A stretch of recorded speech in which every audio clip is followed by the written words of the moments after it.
우선 이런 좋은 자리에 초청해 주신 우리 신홍근 이사장님하고 신희권 이사장님하고 우리 이우건 총장님 그리고 많은 처장님들 감사해서 드립니다. 특히 이 자리에 함께해 주시는 우리 학생 여러분께 감사 인사를 드립니다. 아마 이 위에 쓰여 있는 대주제를 보고 제가 오늘 얘기할까 하고 그렇게 딱 맞는 주제는 아니구나 이런 생각을 하시면서 여러분들이 앉아 있을 것 같은데 한국 사회의 미래적 가치라고 할 수 있을까요? 우리 문학은 김종희 교수님 말씀해 주실 거니까 거기서 들으시고요. 저는 오늘 여러분에게 딱 한 가지 소원이 있습니다. 여러분들이 대한민국이라는 한반도와 그 부속도서인 대한민국 영토에서 태어나서 인간으로서의 존엄과 가치를 가지고 행복을 추구할 권리가 있는 대한민국 국민으로서 창신대학교에 다니고 있다는 데서 여러분들이 자부심을 가져주시기 바랍니다.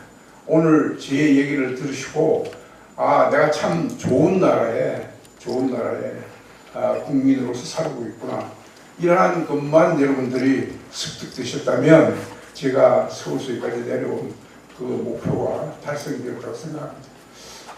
저는 1945년 12월 31일생입니다. 조금 있으면 만 79세가 되겠죠. 제가 주민등록을 떼면 거기에 오른쪽에 어떻게 나와 있냐면 미군정 대한민국 하동군 현천면 출생일이 되어 있습니다. 이게 무슨 얘기냐? 제가 태어날 때 이 영토에는 국가가 없었습니다. 우리는 36년간 일제에 나라를 빼앗겼어요. 나라를 뺏겼으니까 국가가 없죠. 패스포트가 있겠습니까? 물론 없죠. 여러분들이 해외 갈 적에 패스포트 받으시고 그리고 주민등록 받으시는데 그게 얼마나 소중한가 하는 것을 여러분들이 이번 시간에 적어도 한 40분 얘기해달라고 했는데 터득했었으면 좋겠습니다. 제가 여러분들에게 헌법 소책자를 한 것씩 배부해 드렸습니다. 헌법재판소에서 만든 헌법 소책자인데 소중하게 간직하시기 바랍니다.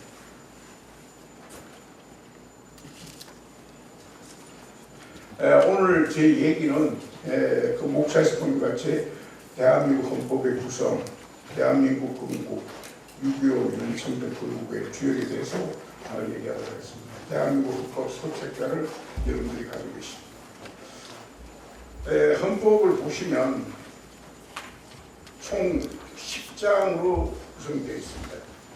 제1장이 총강은 대한민국이라는 국가가 무엇을 하기 위해서 건국이 되었는지에 대한 그 핵심 가치를 제1장 총강에서 1조에서부터 9조까지 9개의 조문으로 구성이 되어 있습니다.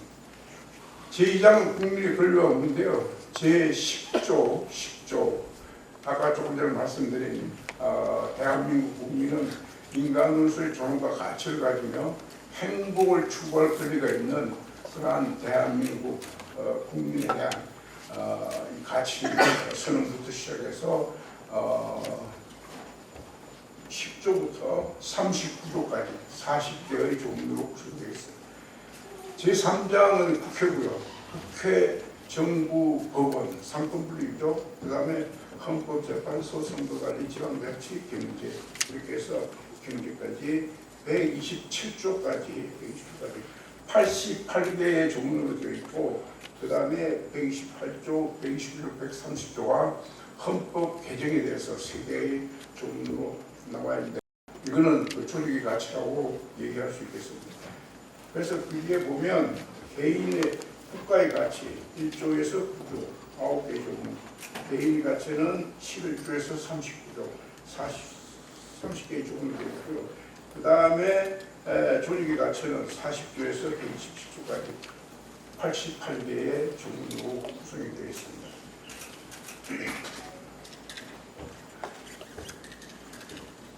제1조에서부터 제9조까지 대한민국이 갇힐게요. 제가 누르기라 할거예요.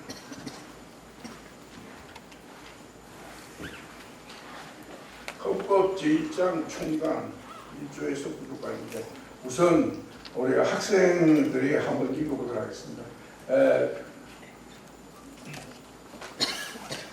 네 번째 줄에 우리 가운데 앉아있는 학생 제1조 한번 읽어주실래요? 모자 쓴 학생 한번 읽어주시죠.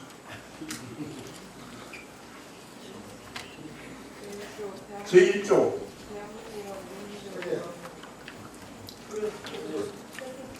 대한민국의 주권 국민에게 있고 모든 공동 권력은 국민으로부터 헌법 제1조 제1항은 대한민국은 민주공화국이다. 대한민국은 민주국이고 공화국입니다. 민주공화국. 제2조에 대한민국의 주권은 국민이 있고 모든 권력은 국민으로부터 나온다. 주권 재민 사상을 선언한 것입니다. 우선 국가가 구성되게 한 절체적인 주권에 대한 겁니다. 자, 그 옆에 있는 학생 제2조 읽어주셔요. 대한민국의 국민이 되는 요건은 법률로 정한다. 또한 법률이 정하는 바에 대하여 재외 국민을 보호할 의무를 준다. 제2조, 그 다음에 옆에 제3조. 왜 함께 하나 빠졌어? 대한민국의 영토는 한반도와 북한으로 한다. 그래서 헌법 제1조, 2조, 3조가 주권과 영토와 국민에 관한 국가의 구성 요소 3개에 대해서 얘기하고 있습니다. 여러분들은 여기서 얘기하고 있는 주권 재민에서 얘기하는 대한민국 국민이고 대한민국이라는 한반도에 살면서 여러분들이 행복을 추구할 권리가 있는 그런 주체자임을 확신해 주시기 바랍니다.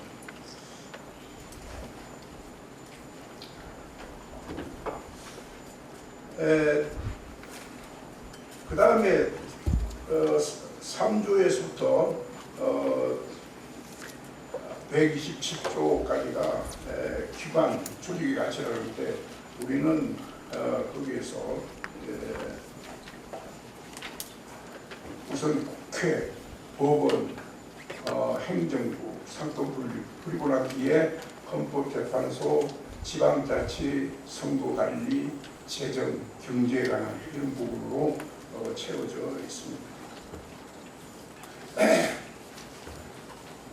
근데 제가 여기서 특히 강조하고 싶은 것은 아까 제가 제 생년을 관련해서 얘기를 했습니다만은 대한민국이 언제 건국이 되었냐는 것입니다. 우리 1900년도에 대한민국은 없었습니다. 일본의 식민지로 살았습니다. 일본의 식민지. 그때 여러분들이 패스포트가 있었겠어요? 주민등록이 있었겠습니까? 그런 게 아무것도 없습니다. 국가를 빼앗겼어요. 빼앗긴 국가에 국민이 있습니까? 우리는 식민이었습니다. 신하였습니다. 신하로 살아왔습니다. 그러다가 여러분들이 보시는 바와 같이 1945년 8월 15일 날 광복이 됐습니다. 광복. 그래서 우리는 일본으로부터 해방이 되었는데요. 하지만 1945년 8월 15일 날 발생한 일은 일왕 히로히토가 미군에 대해서 항복하겠다라고는 일천왕의 방송이 있었을 뿐입니다. 대한민국에 아무런 변화가 일어나지 않았어요. 한국문서 조인식은 미주료인 선박에서 1945년 9월 2일 날 거행이 되었고, 그 다음에 일본 국기는 1945년 9월 9일 날 일본 국기가 내려가고 표식도 말소되고, 그리고 대한민국 국기가 올라갔습니다. 천만에 성조기가 올라갔습니다. 성조기. 이때부터 3년간 우리는 미군정하에 있었습니다. 아직까지 국가가 형성되지 않았어요. 그래서 26일 후에 통치권이 일본군에서 미군으로 이양하게 되는 것입니다. 45년 8월 10일 조 라디오를 듣고 열광하는 대한민국 국민들에 대한 사진이고요. 일본 외무대 시신이 항복문서에 조인하는 거고 위주로에 새겨진 한국 기념 동판하고 항복 문서에 대한 겁니다. 그럼 건국은 어떻게 되었는가 하는 과정을 보는데 우리는 그 12월 12일 유엔의 날을 제가 어렸을 때 유엔의 날을 기념했는데 요즘 뭐 유엔의 날을 거의 기념하잖아요. 이번에 아마 부산에서는 유엔 묘지에서 유엔의 날을 기념할 것 같은데 유엔이 만들어지고 난 뒤에 유엔 총회가 대한민국의 안건을 가지고 3번 회의가 있었습니다. 47년 11월 14일 날 남북한 인구비에 의한 총선거를 실시하죠. 유엔 총회에서 찬성 43 반대 없이 통과가 됐습니다. 그래서 이때만 해도 남북한 인구비에 의한 동시선거를 하자고 했어요. 그런데 유엔 감시단이 한국에 입국해서 38선을 넘으려고 그러니까 북한에서 반대했습니다. 그래서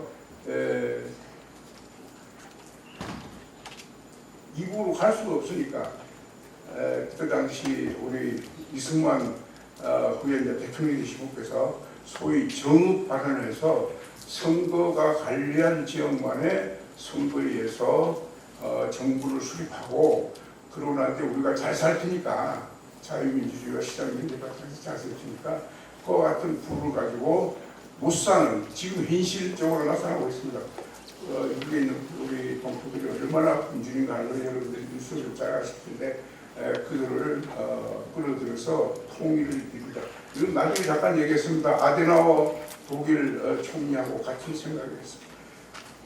그래서 그와 같은 소총회에서 찬성 37 반대 2로 선거 가능 지역의 선거를 승인해 주셨습니다. 그때 당시 유엔의 대표단이 한국에 들어와 있었죠. 그래서 유엔 위원단의 남아만의 단독 선거가 찬성 4개 반대도 기권으로 통과됐습니다. 이때 사실 그 한국에 파견된 유엔 위원단의 단장이 인도 분이셨는데 우리 모윤숙 여사한테 아주 친근한 그런 관계를 가지고 있어서 우리 이승만 대통령께서 어느 날 저녁에 모윤숙 여사 전화해서 오늘 그 인도 그 대표단 단장을 모시고 유화장으로 온다. 그래가지고 오셔서 설득을 해서 이와 같이 찬성이 밀표가 돼서 남북만의 단독 선거가 가능하게 된 것이었습니다. 그래서 우리 건국 과정을 보시면 48년 5월 10일 날 총선거가 있었죠. 5월 30일 날 국회 개원식이 있었습니다. 이승만을 국회의장으로 선출했고 거기서 보가지 198명 중 188표를 득표하셨습니다. 그리고 7월 17일 날 여러분들 가지고 있는 헌법이 공포가 되고 그 다음에 7월 20일 날 정부통 선거가 있었고 이승만이 188인 재석 중 180표를 얻어서 간접 선거에서 대통령을 선출했습니다. 여기는 2년이었습니다. 이범석 국무총리하고 신규 국회의장을 선출하고 그리고 48년 8월 15일 날 대한민국이 중앙청에서 건국이 됐습니다. 그리고 한미 행정국정이양협정 측은 군사, 언론, 인사 등 정권의 역사적 이양에 관한 것인데 이걸 9월 14일 날 있었고요. 하지만 사법권의 이양은 48년 9월 13일 날 김병로 초대 대법원장이 취임하면서 이전이 되어서 이렇게 실질적으로 보면 9월 13일 날 입법, 행정, 사법의 모든 권한이 미군정으로 다 한국으로 이양된 것이다 이렇게 얘기할 수 있겠습니다. 48년 5월 10일 남아만의 단독적으로 수립 투표가 진행된 서울 영등포 대관을 제1투표소 당시 국내에 있던 미군이 찾아간 것을 김한근 부경 근대사령부로 소장이 입수해서 연합뉴스에 난 것을 여기에 기다렸습니다. 그 다음에 48년 5월 30일 중앙총회 기시열린 지연국회 개원식에 대한 것입니다. 그래서 본 같이 임기 2년의 국회를 풀된 대한민국 국보를 결정하고 헌법 제정을 한 것이 48년 5월 30일 제정되었습니다. 건국과에 대해서 나라 만들기 아까 우리가 읽어본 것 같이 제1헌법 제1조는 주권에 관한 것이고 제2조는 국민에 관한 것이고 제3조는 영토에 관한 것입니다. 그래서 주권과 국민과 영토가 대한민국 헌법에서 규정돼서 대한민국이 건국됐습니다. 여러분들은 1948년 8월 15일 대한민국이 건국되어서 그 이후에 태어난 대한민국 국민이기 때문에 여러분들은 대한민국 헌법이 보장하고 있는 모든 권리와 권한을 다 향유하고 있는 대한민국 국민이고 아까 말씀드린 것 같이 여러분 정말 자신감을 가지고 살아가셔야 된다 이렇게 말씀드릴 수 있습니다. 제가 1977년에 독일을 공부하러 갔는데 그때는 해도 우리 경제가 아주 빈약해서 해외 유학생 가는 1인당 교환할 수 있는 그 달러가 150달러였어요. 150달러를 가지고 독일을 갔습니다. 물론 저는 뭐 장학금을 받았기 때문에 독일 정부에서 장학금을 공부를 하긴 했습니다만 그와 같이 열악한 환경에서 우리가 자라와서 지금은 여러 가지 각도에서 여러 가지 관점에서 세계 제7위의 나라로 부상하고 있습니다. 그 다음에 국가가 무슨 느낌을 난 뒤에 가장 우리가 해야 될 것이 무엇인가? 그것이 바로 통일입니다. 그래서 국가의 구성으로서 사명성이 있고 난 뒤에 제4조인데 제4조 옆에 있는 학생 제4조 한번 읽어주세요. 대한민국은 통일을 지향하며 자유민주적 기본 질서에 따라 예, 그렇습니다. 대한민국은 통일을 지향하며 우리의 소원은 통일입니다. 우리가 어렸을 때는 우리의 소원은 통일이라는 노래를 학교에서 힘차게 불렀습니다. 자유민주적 기본 질서에 입각한 평화적 통일 정책을 수립하고 이를 추진하도록 되어 있었습니다. 거기에 이승만과 아데나워 사진을 두 개를 하나에 붙이는 얼마나 그 비슷한 그 인생 역정과 정치관을 가지고 있었냐면 이승만은 1975년생입니다. 아데나워는 1976년생으로 1년 늦게 태어났어요. 대한민국은 1948년에 건국이 되었습니다. 독일은 1949년에 독일 연방공화국으로 탄생이 됐다. 1년 늦게. 이승만 대통령은 3회 대통령에 당선돼서 12년간 권좌에 있었고 아데나워 수상은 14년간 권좌에 있었습니다.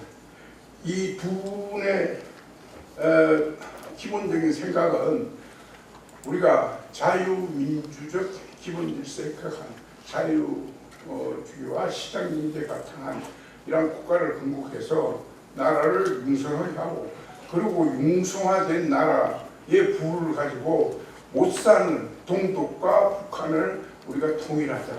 두 사람이 다 똑같은 생각을 가지고 이러한 정책을 수립했어요. 여러분 잘 아시죠? 독일은 1990년에 이미 통일이 되어서 지금 세계 강국을 사고 있고 우리는 아직 통일을 하지 않았지만 여러 가지 관점에서 아까 말씀드린 것 같이 경제 7대 강국으로 군사적인 면이라든지 이런 면에서 그와 같은 강대한 국가로 건국이 돼서 우리가 그 속에 살고 여러분들은 그러한 국가의 혜택을 받고 있다 이렇게 얘기를 할 수 있습니다. 대한민국이 건국 48년 8월 15일 건국이 되었는데 1950년 6월 25일 날 6.25 전쟁이 일어났습니다. 무슨 얘기냐? 건국된 지 2년도 되기 전에 북한은 스탈린과 모택동을 동의를 얻어서 우리 남한을 침공을 했습니다. 6.25 전쟁입니다. 그와 같은 6.25 전쟁이 일어나고 난 뒤에 우리나라를 16개국이 파병해서 들어줬고요. 그때 세계 나라가 89개밖에 안 되는데 63개국이 분열되고 한 25개국 북한을 돕거나 방관하는 위치였습니다. 1948년 12월 12일 날 유엔 총회에서 한반도의 유일한 합법 정부는 대한민국 리파블릭 코리아다. 주한 이 대사 중에 지난번 그 패스를 당했던 부분 같은 경우에는 이렇게 조차모임원들이 가면 대한민국 리파블릭 코리아라고 해서 정확하게 이렇게 불러들고 사우스 코리아라고 얘기해놨어요. 요즘 여러분들 미국 방송 이렇게 들으면 사우스 코리아를 이렇게 하는데 대한민국 정부가 뭐 하고 있는지 모르겠어요. 왜 사우스 코리아라고 부르는 연락하고 있는 리파블릭 코리아입니다. 대한민국. 거기 밑에 전쟁의 참사에 대한 사진이 붙어 있습니다. 대한민국을 건국하는 데 있어서는 미국을 중심으로 미주, 그 다음에 아시아 대륙, 저는 이제 임시정부를 잘 아시아 대륙, 그리고 이제 국내 이렇게 세 개 나눌 수 있는데 미주 지역은 이승만 대통령이 외교 정책에 의한 통일을 보고해서 승만했었고, 김구는 아시아 대륙 임시정부, 국내는 우리 고려대학교, 그다음에 동아일보, 그리고 경선방직을 이끌어가는 교육과 언론과 산업계 부산 김선수 선생님이 있었습니다.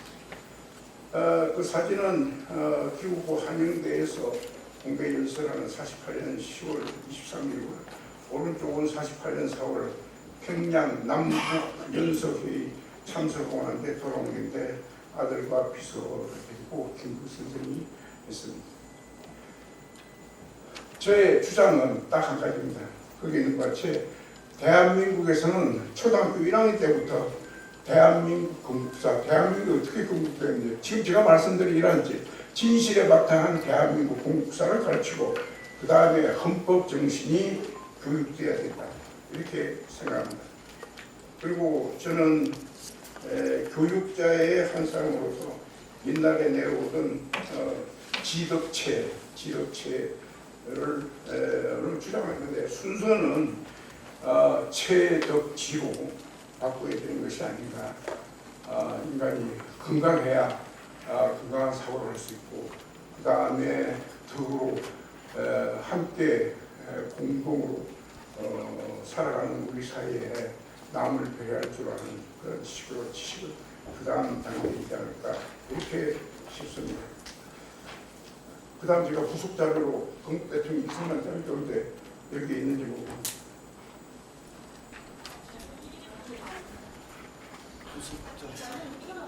PPT 자료, 우리 건국 대통령 이승만 자료로 보내드리는데 이거는 안 가지고 있어요. 제가 간단히 몇 가지만 소개해드리겠습니다. 이승만 대통령은 1875년 3월 20일에 태어나서 65년 7월 19일 날 서거하셨습니다. 90세에 사실 대통령 아까 말씀드린 것같이 12년 48년 7월부터 60년 4월 26일 4.19가 일어나고 난 뒤에 일주일 만에 하야했습니다. 학생이 독재자라고 계몽할 때에 일주일 만에 권좌에서 대통령께서 사임하는 그런 역사를 여러분 본 적이 있습니다. 이거는 4.19 혁명을 일으킨 3.1 부정선거는 이승만에 의해서 만들어진 것이 아니라 그 당시 이국이라는 부통령 만들기 위한 것으로 이렇게 다만 대통령이기 때문에 책임을 져야 되는 게 아닌가 그렇게 싶어서 4월 26일 날 하야하고 일괄적으로 முடி습니다. 이승만은 거기서 보니까 1875년에 태어났으니까 이영시에 태어났고요. 저도 전주갑니다라는 이승만 대통령 전주가 있기 때문에 봉건 이 전주시가 지배하는 조선왕조의 왕기를 열어서 집단 강수시에서 농성대표를 하려고 해서 이 좌파 쪽에서는 하버드 석사가 이렇게 얘기하지만 1909년 여름에 뉴욕에 나와 있으면서 하버드 총장에게 편지를 씁니다. 나는 하버드 석사를 꼭 받고 싶다. 그래서 하버드 총장께서 그러면 이번 여름 학기에 여름에 썸머스쿨에 미국사가 개설되니까 귀학점 이상 받으면 석사에 되겠다. 이분이 경제학 시학점이었는데 미국사가 B 플러스를 받아서 석사학위를 취득을 합니다. 그리고 나한테 잘 아시는 것 같이 프린스턴 대학에 가서 미국의 영향을 받은 중립국가 노틀레리티 as influenced by the United States라는 논문으로 박사학위를 취득했는데 이때 프린스턴 대학의 총장이 윌슨이었습니다. 그 이후에 미국의 대통령이 되셨다. 그렇게 해서 상대 대학을 마치고 그리고 독립운동가로서 아까 얘기한 세계의 미주, 아시아주, 그다음에 국내 모든 독립단체에서 이승만을 상임시행부에 대통령으로 추대하다고 해서 이승만이 그때 당시 하와이에 있었는데 하와이에 있으면서 상해 임시정부 대통령으로 취임하기 위해서 상해를 가는데 뭘 타고 왔느냐? 중국인들이 근로자들이 사망하면 그 사망자를 수송하는 그 선박에 지하에 죽은 사람들하고 같이 이렇게 붙여서 상해 가서 상해 임시정부 대통령으로 추대가 됩니다.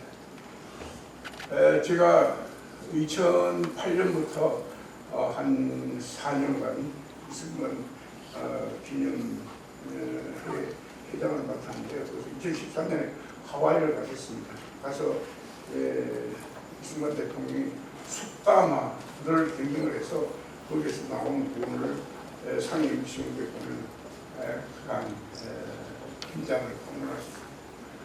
이승만 대통령께서 1941년에 재팬 인사이드 아웃이라고 하는 영어 책을 발간하는데 이것은 일본의 내부를 파헤치다 이렇게 번역할 수 있을 것입니다.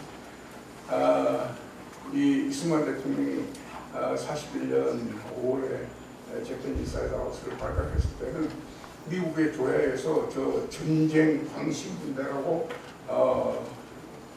비난이 끊이지 않았습니다. 그런데 그 11월에 제2차 세계대전이 일어나서 일본이 진주만을 공격했습니다.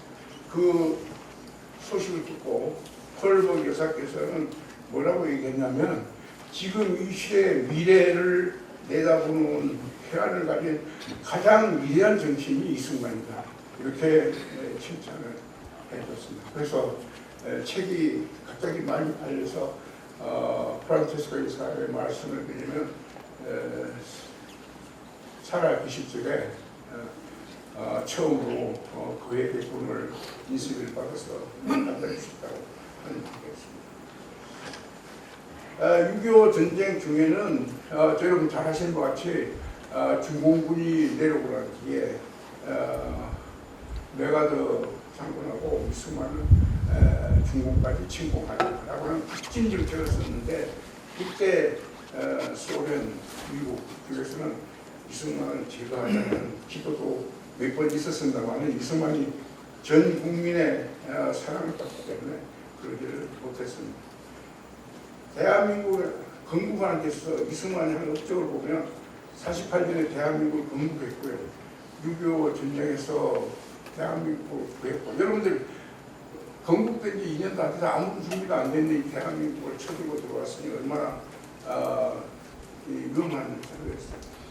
평화선을 선포하고 광복을 선포하고 한미 상의보약을 체결했는데 이 한미 상의보약 상호 방위력 체결 이것이야말로 지금 대한민국을 굳건하게 지켜주는 그러한 외교력의 힘이 아닌 것 같습니다.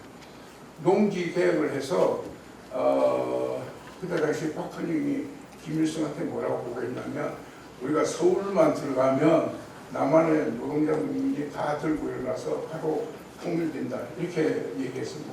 그런데 이미 이승만 대통령 농지 계획을 해서 소작농들에게 자기 토지를 줬습니다. 그래서 소작농들은 내가 토지를 가지고 있는데 무슨 공산주의를 줬느냐 그렇게 해서 서울에 한 3일 지체하는 바람에 이 활동이 인천상대까지 행사를 해서 이거를 승리로 이끌었습니다. 그다음 우리 교육 쪽에서 보면 의무 교육을 실시했고요. 1959년 초등학교 입학생이 95.5%입니다. 그러니까 대한민국 국민이 문명에서 탈취하는 것 같은 것도 우리 이승만 대통령이 보내고 생각합니다. 중고교 대학을 증설했고 5,000명 석박사학위를 미국대학교 장교 9,000명도 그렇습니다. 1954년 미국 순방 때 뉴욕 브로드웨이의 카페 이걸 여러분들 텔레비에서 보신 분 있을 텐데 이와 같은 대대적인 환영 인파의 환영을 받는 미국의 대통령이 있었는지 여러분 한번 살펴보시기 바랍니다. 지금 46분입니다. 제 얘기는 여기서 끝날 거예요. 여러분들 제발 대한민국의 국민으로서 대한민국에 사는 이 위대한 역사적 사실을 잊지 마시고 자존감을 가지고 창신대학에서 여러분들의 꿈을 이루시기 바랍니다. 감사합니다.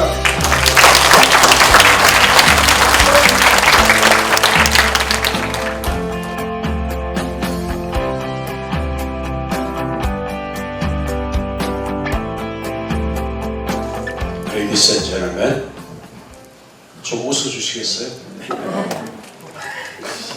줄을 잘 서야 되는데 우리 한국 사회의 참 제일 어른이신 이규수 총장님께서 말씀을 하시고 그 뒤에 따라서 얘기를 해야 되는 것은 굉장히 곤혹스럽습니다. 왜냐하면 아무리 잘해도 끝이 안 나요. 그렇지만 또 어른을 따라 배우는 거니까 열심히 노력을 해보도록 하겠습니다. 이공 분야, 과학, 수학 이런 경우는 답이 딱 하나입니다. 문학은 답이 여러 개예요. 하나로 정리가 되면 그건 좋은 문학이 아닙니다. 그런 까닭으로 우리가 문학은 좀 더 부드럽게, 좀 어리바리하게 실수해가면서 그렇게 해도 되는 겁니다. 법은 한치의 오차도 있어서는 안 되지만 문학은 좀 틀려도 괜찮은 거예요. 그런 점에 있어서는 우리 총장님보다 제가 조금 유리합니다. 자, 여러분 우리 분위기를 좀 풀어보겠습니다. 두 손을 이렇게 한번 좀 들어봐 주세요. 박수를 쳐보겠는데 박자에 맞추어서 딱 3번을 치겠습니다. 이거 창신대학의 수준을 보여주는 거예요. 잘 맞춰야 돼요. 자, 합니다. 박자에 맞춰서 시작. 잘하네요. 다른 대학에 가면 4부터 치고 막 이렇게 해요. 우리 저 창신대학 학생들 훌륭하세요. 문학이 다른 분야하고 다른 게 어떤 것이겠느냐 하는 걸 설명하는 여러 가지 방법이 있습니다만 딱 하나만 예를 들겠습니다. 우리 여기 저 학생이죠? 얼음이 녹으면 뭐가 돼요? 얼음이 녹으면 어떻게 될까? 물이 되죠? 네, 훌륭한 답이에요. 정확한 답이에요. 근데 이렇게 대답을 안 할 수도 있어요. 얼음이 녹으면 봄이 온다. 이렇게 말할 수도 있단 말이에요. 여러분 이거 틀린 말이 아니잖아요? 근데 얼토당토 하는 얘기예요. 근데 이런 게 문학입니다. 이를테면 종교로 말하면은 문덕수 문학관에 대해서 얘기하면서 우리가 문덕수라고 하는 인물의 업적을 주로 얘기하는 것 이것이 목표가 아닙니다. 문덕수라는 사람의 문학을 통해서 그것이 우리에게 어떤 상관이 있느냐, 어떤 교훈을 주느냐, 우리가 그걸 어떻게 누릴 수 있느냐 이런 것이 목표가 되어야 됩니다. 문학관도 그래서 짓는 겁니다. 그래서 우리가 지금 이 넘겨보면서 간략간략하게 함께 살펴보겠습니다. 여기 시계가 안 걸려 있나요? 네. 제가 얘기해야 될 시간이 얼마까지인지 모르겠는데 저기 박 관장님 마치게 되면 한 5분 전에 알려주십시오. 여러분 직업병이라고 들어보셨어요? 이 인문학 분야 교수를 한 사람들은 직업병이 있습니다. 그 뭐냐 하면 말만 하면 길게 합니다. 말만 하면 아무나 가르치려고 합니다. 그 왜 그러냐면 이게 말로 하는 것. 그러니까 여러분 이과대학 교실은 어떻게 되어 있습니까? 실험기구 같은 것들이 있어야 되죠. 문과대학은요 심판하고 분필만 있으면 됩니다. 요즘은 이제 그렇게도 안 하고 전부 영상으로 띄우고 하긴 하지만 그래서 이 문과 출신한테 말을 시키면 길게 합니다. 그래서 지금 제가 이를테면 얼람을 부탁을 드린 겁니다. 자, 화면을 저랑 같이 보십니다. 문학관이라고 하는 게 도대체 뭐냐? 문학관은 문학과 관련된 전시물을 전문으로 하는 박물관입니다. 문학관도 뮤지엄이에요. 그리고 지역문학관은 그 지역을 대표할 수 있는 문화예술의 구심점이 됩니다. 우리 여기 지리산 문학관에 김윤승 관장님이 와 계신데, 저분이 안 계시면 지리산이 인문학적 차원에서 별반 의미가 없어요. 저기서 다 모든 걸 생산하고 해결을 합니다.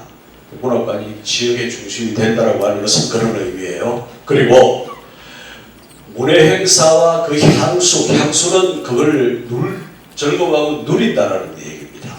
그것을 그 지역 사회에 확산합니다.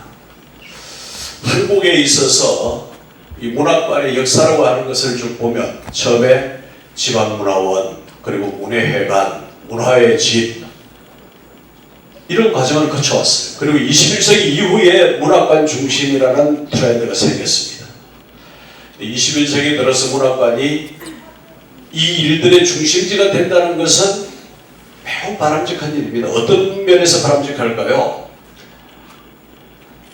다른 분야에 비해서 돈이 덜 듭니다. 문학관을 짓는데 돈이 들기는 하지만 건물을 짓거나 다리를 건설하거나 이런 데에 비해서는 문학관은 돈이 별로 들지 않습니다. 그리고 각 지역에서 벌이는 축제의 문학축제 비중이 높은 것은 그와 같은 측면도 있지만 이것이 일회성으로 그치지 않고 해마다 계속될 수 있다고 하는 이런 장점이 있기 때문입니다. 자, 그림을 보시죠. 문학관이 할 수 있는 것들, 문화 인프라, 관광 명소 조성, 그것을 지속적으로 추동하게 하는 힘, 또 지역문화 축제, 이런 것들을 문학관이 할 수 있습니다. 이걸 이 군의 관광과장이 나와서 할 수 있을까요? 못합니다. 문학관이 해야 되는 거예요. 지자체의 이름을 높이는 것도 중요합니다. 문학관은 박물관의 일종이고, 문학관 없이는 문학과 관련된 사회 문화의식의 정신적 측면, 그리고 그 유품이나 유물과 같은 물질적 측면을 보존하기 어렵습니다. 지금 이용근 총장께서 무슨 실사 나온 것 때문에 가셨는데 계시면 내가 딱 이 얘기를 여기서 하려고 그랬어요. 지금 문덕수 문학관을 가보면 그 기준본들을 이렇게 쌓아놓고 있습니다. 전부 다 수장고 만들어야 됩니다, 사실은. 수장고를 만들어서 장기 보존을 할 수 있도록 제가 있는 소나기 마을도 그래요. 그 수장고와 전시실은 참 온도를 맞추고 제습기 갖다 놓고 그걸 시간 재고 이런 시스템들이 있습니다. 안 그러면 그 책들이 다 상합니다. 현재 한국에는 100개가 넘는 문학관이 있습니다. 그런데 그 100개가 넘는 문학관 가운데 정말로 방문객들이 찾아오고 지역을 활성화하며 오는 사람들에게 보람과 기쁨을 주는 문학관이라고 하는 것은 그렇게 많지가 않습니다. 자, 여기는 문학관이 왜 필요하냐 하는 것을 교과서적으로 정의를 해놓은 겁니다. 교과서 재미있어요, 여러분?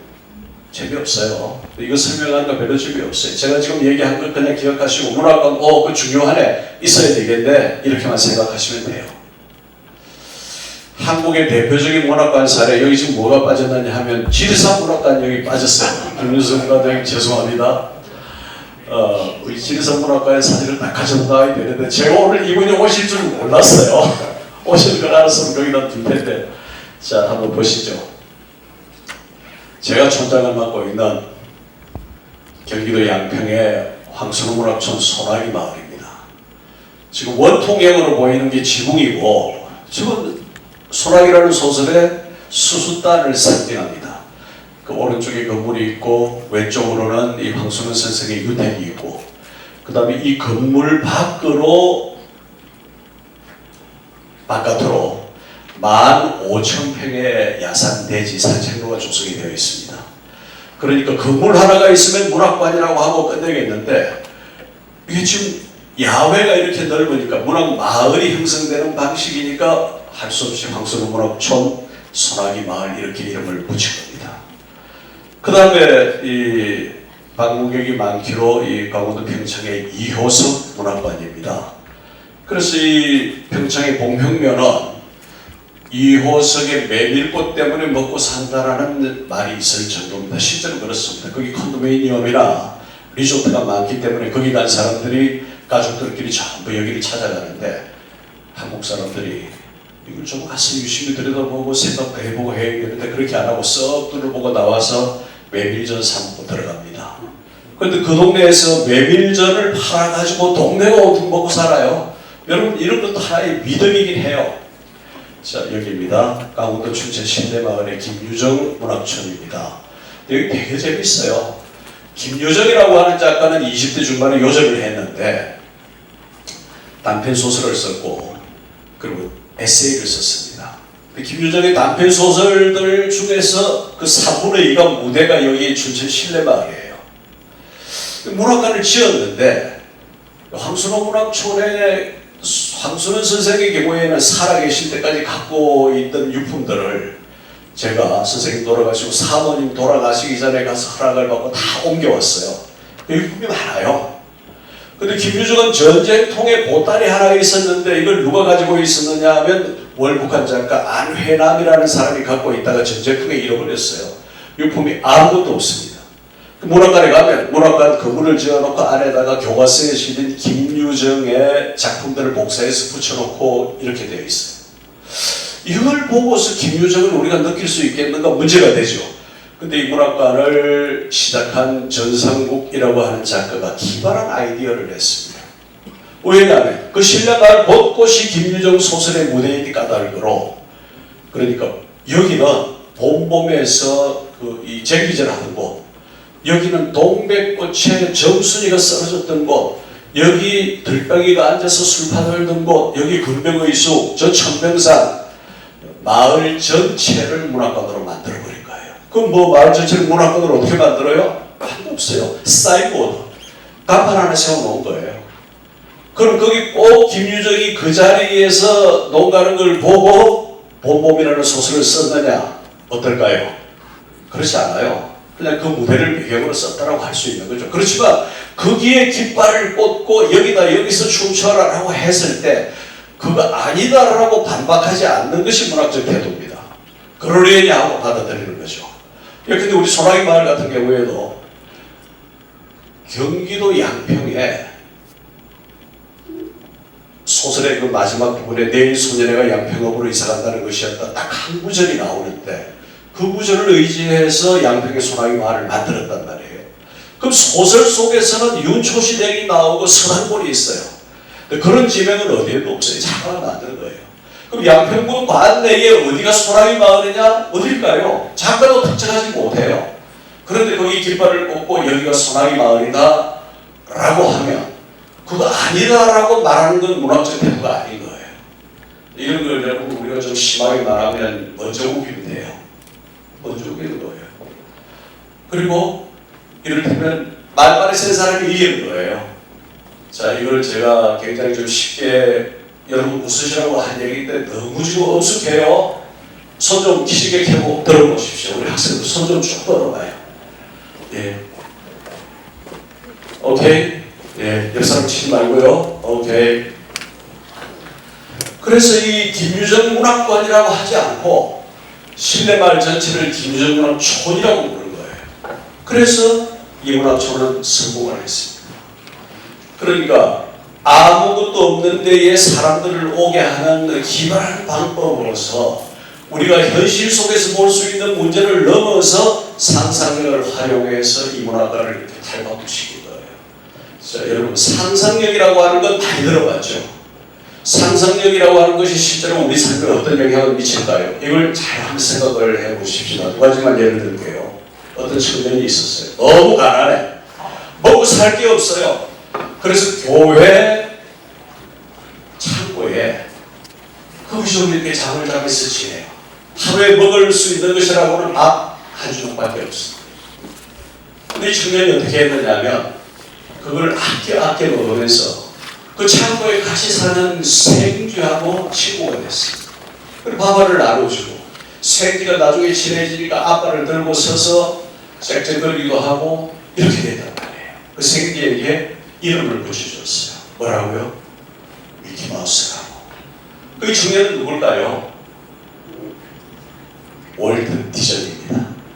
그래서 이 미키마우스라고 하는 생쥐를 그림으로 그리기 시작하면서 이 사람이 유행해졌고, 여러분 지금 미국의 LA에 디즈니랜드를 가보면, 일본에 있는 모방한 가짜 말고 가보면 실제로 상상력이라고 하는 것이 현실 속에 어떻게 상상도 할 수 없는 방식으로 만들어질 수 있는가를 볼 수가 있어요.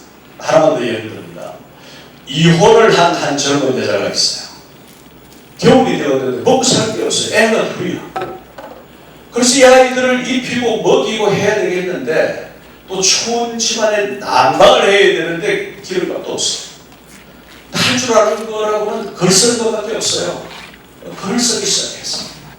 보세요. 우리 여기 학생들이 많은데 여기 벽면을 한번 보세요. 만약에 여러분들이 이 벽면을 바라보고 있다가 이 벽면에 문이라고 생각하는 데를 밀고 들어가서 밖으로 나갈 수 있을까요? 현실적으로는 도저히 불가능해요. 그러나 상상으로는 가능해요. 상상으로 이 벽을 밀고 나가면 거기 또 다른 플랫폼이 있고, 거기서 기차를 타면 이 기차가 마법의 나라로 간다. 그게 뭘까요? 해리포터입니다. 그 여자가 조앤 롤링이었다는 얘기예요. 그래서 이 해리포터 시리즈가 전 세계를 석권했습니다. 그러니까 마법의 세계로 가는 문을 열고 들어갔다라고 하는 이 아이디어로 그렇게 해서 쓴 글로서 현실에서는 실현 불가능하지만 실제로 그 여파는 현실적인 삶 속에 조앤 롤링을 영국에서 손꼽히는 부자로 만들어주고 세계적으로 이름 있는 작가로 만들어주고 그 작품이 문학사에 기록되는 이와 같은 엄청난 성과를 가져왔다. 뭐가? 그 바닥에 뭐가 있어요? 뭐가 있어요? 시작 대답. 뭐가 있어요? 상상력. 다른 대학에서 미국을 보면 잘 몰라요. 여기 아는 학생인데. 네. 하여간 그런 겁니다. 문학이라고 하는 것, 문학관이라고 하는 것들은 바로 이런 것들을 하는 거예요. 창신대학에 문덕수 문학관이 있죠. 이 문덕수 문학관이 여러분들의 학교 안에 있어서 별로 중요하지 않은 것처럼 생각하는데 그게 아닙니다. 저도 대학에 있을 때 제가 그래도 한국 문단에 이름 있는 평론가고 평론가협회 회장도 하고 국제한인문학 회장도 하고 여러 가지를 하고 있는데, 행사 때가 되면 우리 학생들이 뭐라 그러느냐면, 선생님 좀 이름 있는 강사를 좀 초청을 해주세요. 아니 지 학교에도 이름 있는 강사가 있는데 이 지 학교 선생은 전혀 유명하지 않을 거야. 그래서 차마 야 나를 시켜 내가 할게 이러지는 못하는 거예요. 그래서 이제 친구한테 전화를 해서 강의 좀 보라 이랬던 적이 많은데, 이걸 뭐 제가 강의를 하겠다, 강의를 평생 했는데 좀 더 하는 걸 원하겠습니까? 그런데 집안에 있는 걸 귀하게 생각하지 않는다고요. 여러분 원래 그렇습니다. 원래 예수님도 고향에서 존경받지 못했어요. 그러니까 이 그럴 법하지만 이제는 좀 알자는 거죠. 문덕수 문학관을 창신대학이 끌어안고 있다라고 하는 것, 이것은 창신대학이 보물을 끌어안고 있다는 얘기와도 같습니다. 자, 한번 보죠.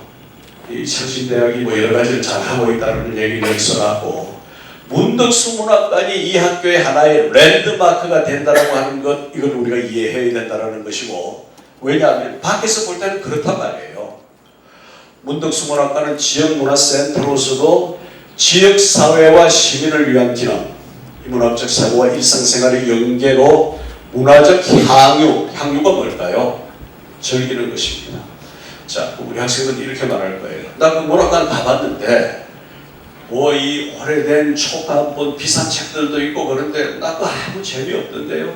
맞아요 여러분. 문학관 박물관 재미없어요. 문학관 박물관이 재미없는데 왜 이걸 거기 서서 들여다보는 사람들이 있을까? 이걸 재미있게 하자면 어떻게 될까? 그건 뭘 알고 가면 재미있어요. 그래서 여러분 여행을 갈 때에 근데 유럽에 어디를 간다라고 하면은 그냥 그 나라로 가는 것은 별 의미가 없어요. 그러니 동네 뒷동산 올라가지. 그런데 그 나라의 역사와 문화에 대해서 연구를 하고 그 시대를 살았던 인물들이 어떻게 움직였는가를 알고, 그리고 그것이 오늘날 우리 이 지구사회에 어떤 영향, 어떤 이 상관성을 가지고 있는가, 이걸 알고 가면 못 지나간단 말이에요. 세계 4대 박물관이 여러분 먼저 들어보셨죠? 영국의 대영박물관, 프랑스의 소르본 박물관, 그리고 대만의 중정박물관, 중정은 장개석입니다. 그리고 또 하나는 이제 이건 설이 여러 가지가 있는데 대체로 미국의 스미소니언 박물관을 들었고. 그런데 근데 여러분 프랑스 소르본 루브르 박물관을 갔다고 해봅시다. 그냥 그림들이 있고 조각이 있고 이렇게 지나간단 말이에요. 그렇게밖에 못 가요. 가장 빨리 루브르 박물관을 처음에서부터 끝까지 통과하는 사람이 어느 나라 사람일까요? 한국 사람이에요. 한국 사람들 딱 들어가면은 모나리자 그림 그 가짜예요. 그 진품 거기서 치웠어요. 왜냐하면 한국 사람들 하도 사진을 찍어가지고 찍지 말라는데 찍어가지고 빛이 말했단 말이에요. 그 앞에 사진 찍고 그 다음에 길 따라서 길 잃어버리면 안 돼. 저쪽 통로로 나오라고 해서 빨리 나와요. 근데 정작 이 루브르 박물관의 명화와 조각들을 아는 사람은 못 지나갑니다. 예컨대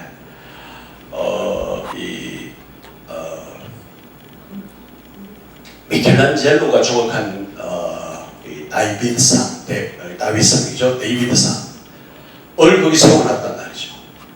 근데 이걸 미술사학을 전공한 사람하고 같이 가면서 설명을 들으면 이마에 물방울을 떨어뜨리면 그 물방울이 콧잔등으로, 인중으로, 그리고 턱으로, 가슴으로, 배로 해서 발등에 떨어진다. 이게 뭐냐면 그 균형성이에요. 이런 균형성으로 조각을 했다는 거죠. 미켈란젤로는 어떻게 이런 조각을 했느냐고 물었을 때 대리석 속에 갇혀있는 천사가 나를 끌어내 달라고 해서 내가 꺼냈을 뿐이다, 이렇게 말했어요. 자, 그런가 하면 나폴레옹의 그림이 있습니다. 어떤 그림일까요? 전염병에 걸려서 죽어가는 병사를 나폴레옹이 들여다보고 있는 그림이고, 부관은 손수건으로 입을 막고 고개를 돌려서 다른 방향을 보고 있습니다. 그 그림을 보면 어떻게 생각할까요? 나폴레옹이 저렇게 병사들을 돌본 훌륭한 이 장군이었다, 이렇게 생각하게 되어 있죠. 근데 그것만 해도 그 그림 앞에 서서 우리가 그림을 그린 사람의 의도를 짐작할 수 있는데 사실은 그 그림은 가짜입니다.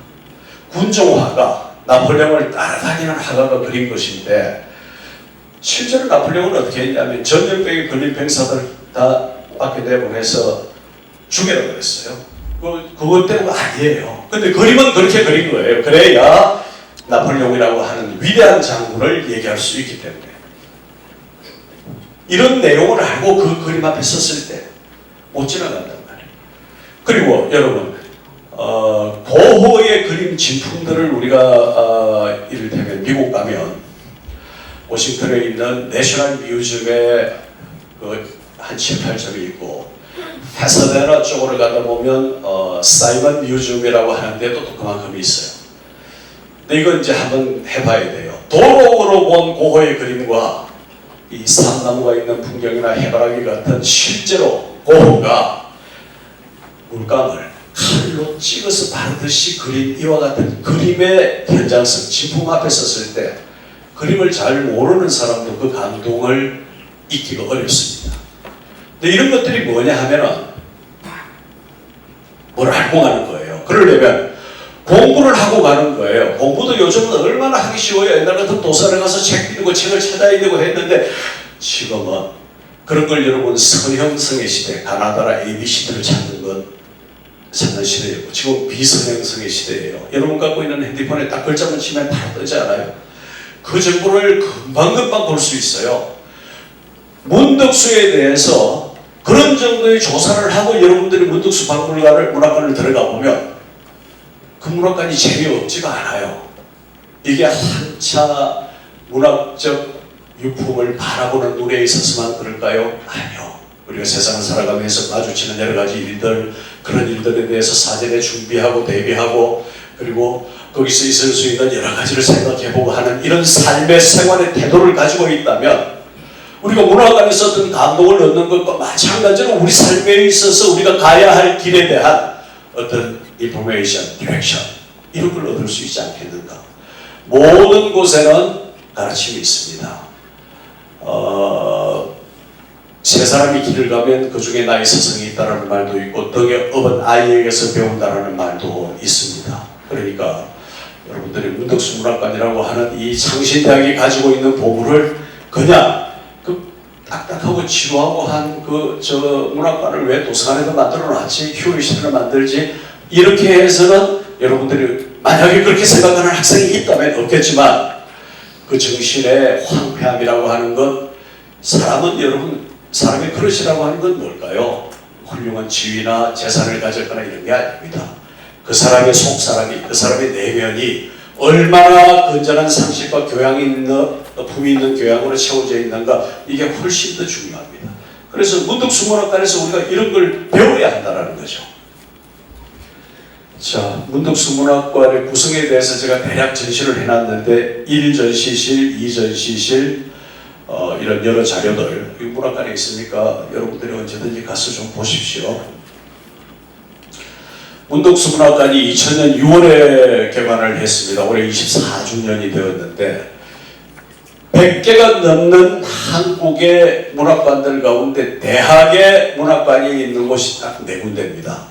숙명여대의 세계 여성문학관이 2000년 11월, 숙명여대는 5개월 넘게 하는 바람에 1등을 창신대학에 뺏겼어요.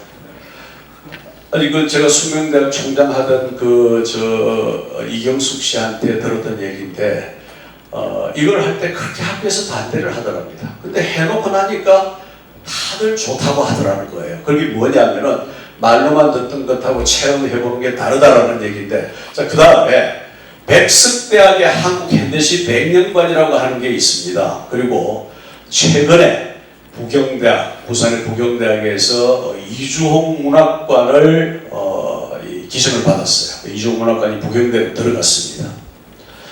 운영이 어려워서 그렇게 했지만 사실은 대학에서 이걸 운영을 해주면 더 좋죠. 문덕수 선생이 2000년에 타계를 했으니 4년 전이고 그 부인 김규화 시인이 작년에 타계했으니까 이제 1년 전이죠. 그래서 이 두 분의 유품이 이전이 됐습니다. 문학관은 선생의 문학적 업적을 조명하면서 지역 문화 플랫폼으로 이 근자의 이상욱 관장께서 여러 가지 전시회를 열고 강연회를 열고 그동안에 무슨 다 못했던 일 원수가 없듯이 한꺼번에 막 몰아쳐서 지금 한국의 문학관 가운데 행사를 가장 많이 하는 문학관이 문덕수 문학관이에요.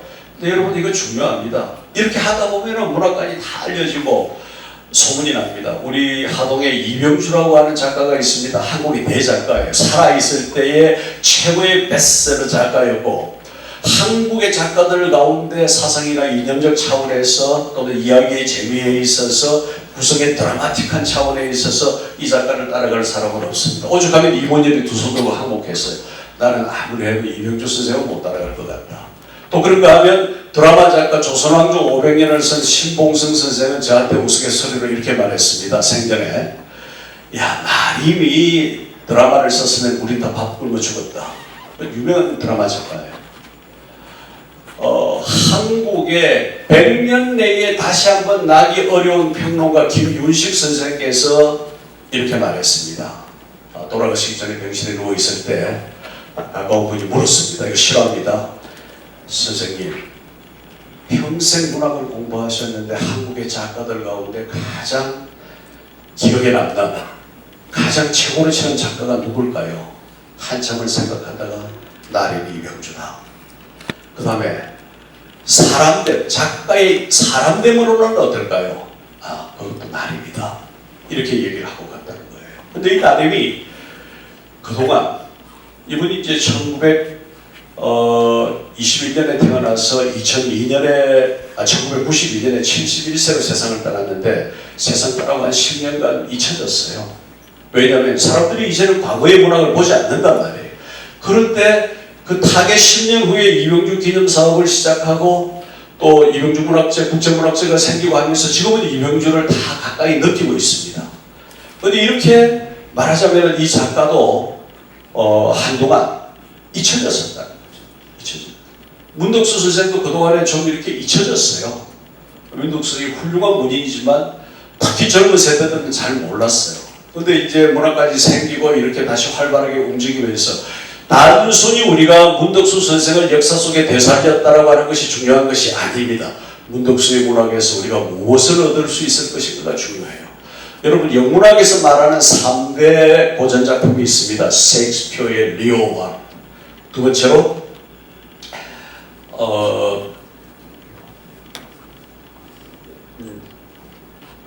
샤롯 브론테, 샤롯 브론테를 제일 어려서 언니고, 에밀리 브론테, 워더링 하이츠, 폭풍의 언덕을 쓴 에밀리 브론테, 그 폭풍의 언덕. 또 하나는 저기 누구죠? 모비딕, 백경을 쓴 모비딕 누가 썼나요? 허만 멜빌이라는 사람이 있었습니다. 근데 셰익스피어는 워낙 유명한 사람이었죠. 박 관장님 지금 아직 시간이 좀 있나요? 네. 박 관장님께서 저한테 굉장히 어려운 질문을 하셨어요.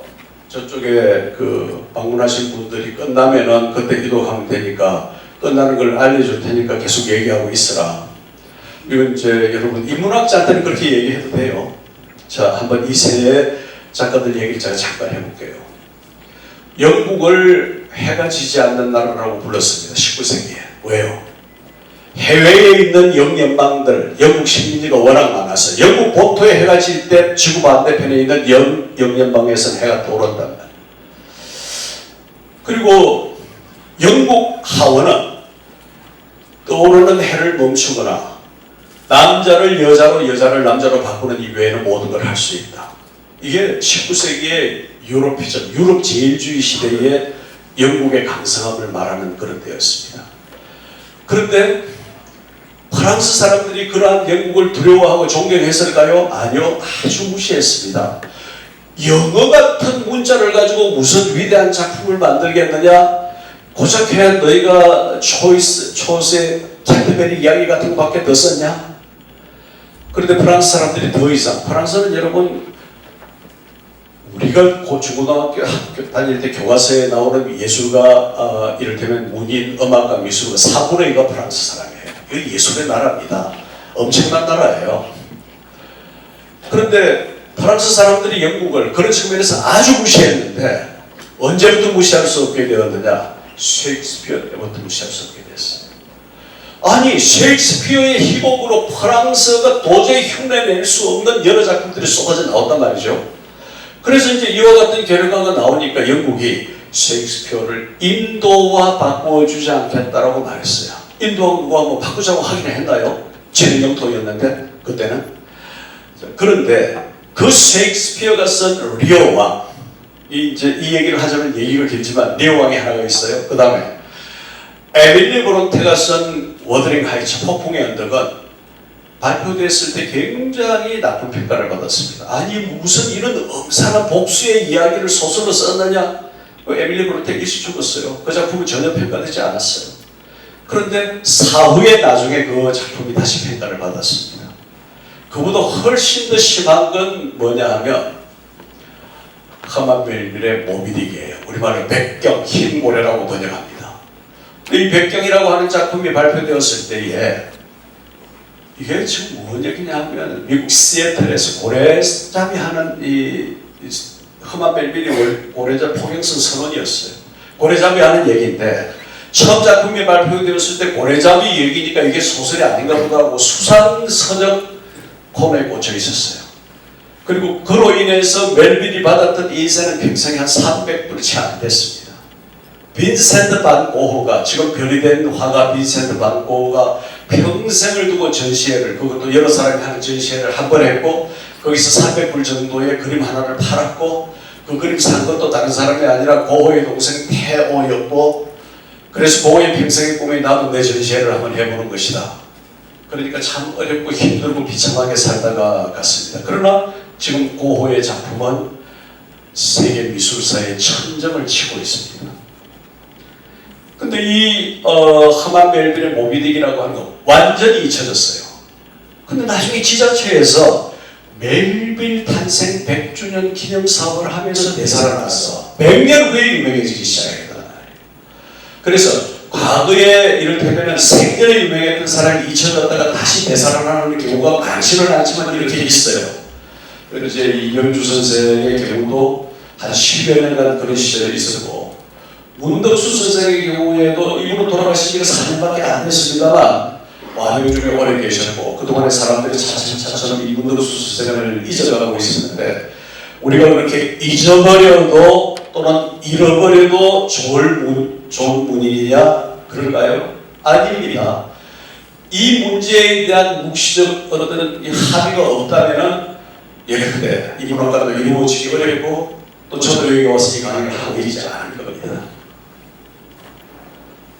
영역이 있고요. 이 문학관에는 장서가 28,000권이 있고, 선생의 저서를 비롯해서 희귀 자료가 500여 권이 있고, 또 오늘 제가 문학관을 또 한번 한 대여섯 번 갔는데 거기 가보니까 백석의 사석이 거기 있더군요. 지금 아마 한 1억 넘어갈 겁니다, 여러분. 근데 여러분이 전혀 흔적을 남기지 않는 전문 절도범이 되면 그걸 어디 가져가서 어떻게 해볼 텐데, 근데 이제 이거 워낙 유명한 시인이라서 암시장에 대답하지도 못해요. 이게 좀 붙잡고 하는 얘기인데, 여러분들은 무슨 소리를 해도 안 듣는군요. 네, 여러분 이런 경우를 영어로 뭐라고 하는지 들어보셨어요? BJR이라고 합니다. BJR, 배제라는 말이에요. 나 아무 거 할 테니까 어디 해보라고. 근데 여러분들은 대학생들하고 강의할 때는 좀 나아요. 초등학생도 괜찮아요. 그림 보여주고 웃어가면서 하면 되는데, 고등학생은 또 어른 비슷해요. 제일 어려운 중학생이에요. 이렇게 앉아서 보고 있어요. 그러면서 제가 보기로는 그 눈빛이 뭘 말하는가 하면, 참 나는 시도 나이 들어서 고생한다 이렇게 하면서 보고 있는 것 같아요. 그런데 그래도 여러분들은 지금 제가 보니까 아무도 졸지 않고 눈도 반짝반짝하고 잘 보고 있어서, 근데 이 여러분들이 싫어하고 하고 좋은 거 하면 제가 뭐 어쩌면 강의 그만합니다. 왜냐하면 여러분들이 그걸 지워야 하는 걸 제가 어떻게 할까요? 귀신같이 합니다. 왜 귀신같이 할까요? 30년 이상을 했으니까요. 자, 이 문학을 장사라고 말하는 데 대해서 거부감이 있으니까 예화를 하나 드릴게요. 김윤식 선생님께서 서울대학에서 정년 퇴임을 하시자마자 제가 그때 경희대 교수로 있으면서 경희대 대학원 강의에 모셨습니다. 그때 제가 학교 교수회의 회장을 하고 있었는데 본관에 있어요. 대학원 강의실은 본관이에요. 목요일 날 다 아침에 나오세요.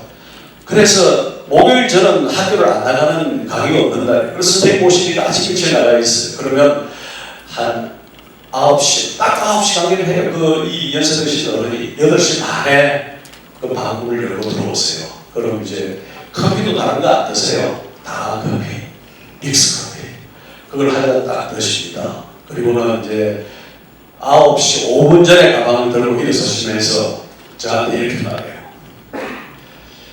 김영, 나 이제 장사를 합니다. 멋있지 않아요, 여러분?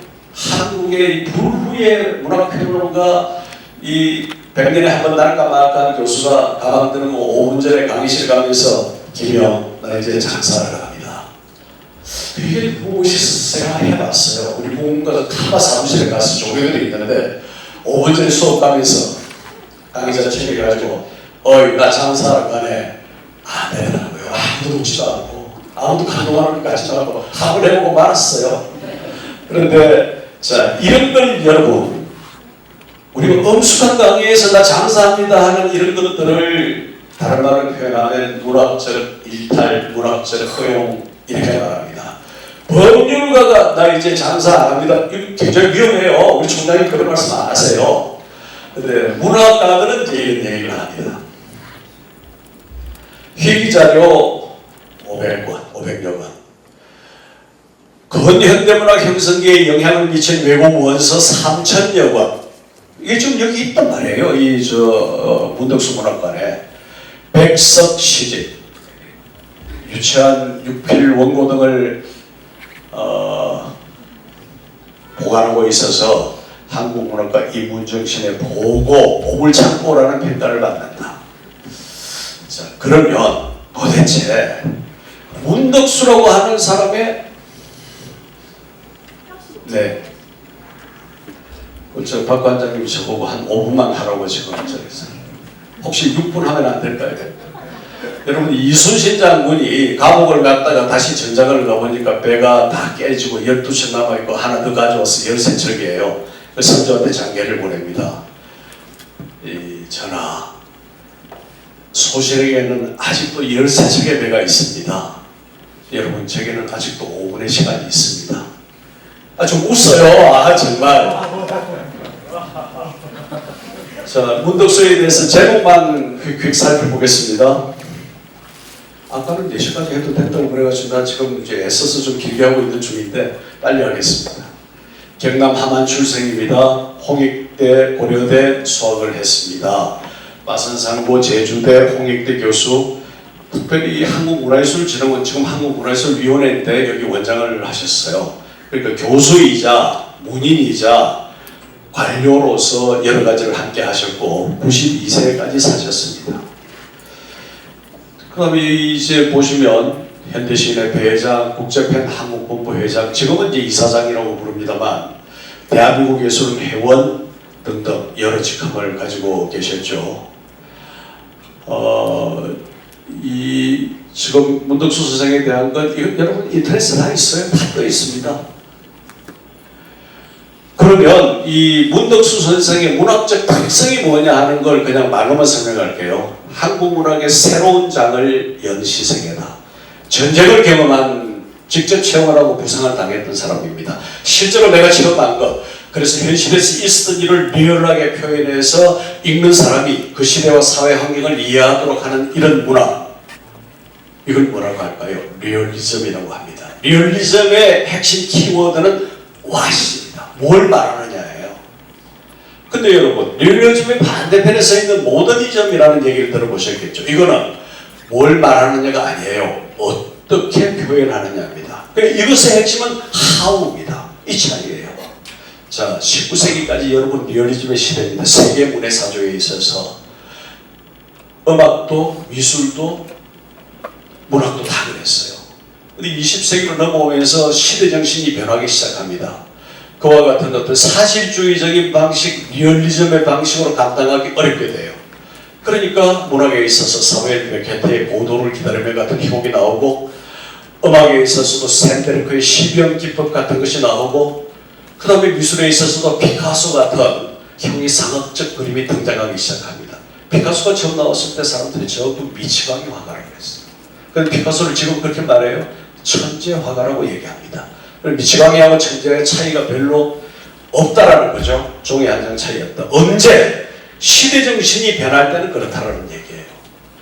그런데 이 문덕수 선생은 이 두 가지를 다 했습니다. 리얼리즘이라고 하는 것은 자기의 전쟁 체험, 우체부라고 하는 이 장시, 800형의 장시가 바로 그걸 쓴 것이고 그것의 가장 대표적인 것인데, 그렇다면 모더니즘이라고 하는 것은 뭐냐 하면은 그것을 있는 그대로만 표현하지 아니하고 여러 가지 기법적 실험을 통해서 새로운 방식으로, 이것까지 지금 다 설명할 시간이 없네요. 새로운 방식으로, 모더니즘적 방식으로 이를테면 이론과 창작을 했다라는 거죠.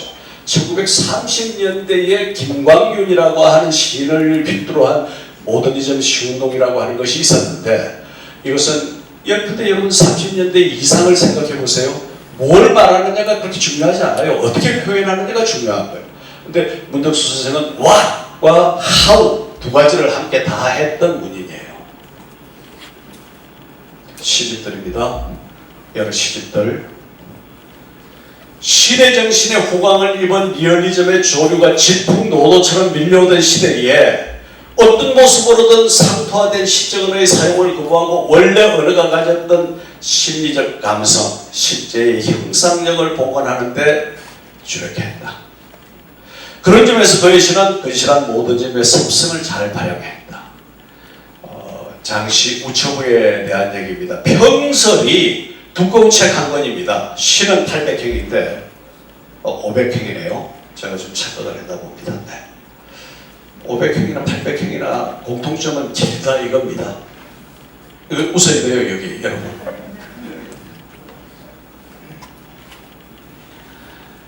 모더니즘 시학, 그러니까 이분이 이제 창작 외에 문해 이론으로서 뭘 했느냐 하는 것들이 여기 지금 쭉 그 책 제목 같은 것들로 쓰여져 있습니다. 이게 이제 이분의 시에 대한 생각들 그런 걸 정리를 해놓은 것이고, 여러분 나중에 혹시라도 여러분들이 이 원고가 필요하다고 생각되시면 이상욱 문덕수 문학관장님한테 그 원고 좀 프린트아웃해서 주세요. 아니면 이 카톡으로 주세요 하고 요청하십시오. 우체부에 대한 얘기, 남북분단 비극의 상흔,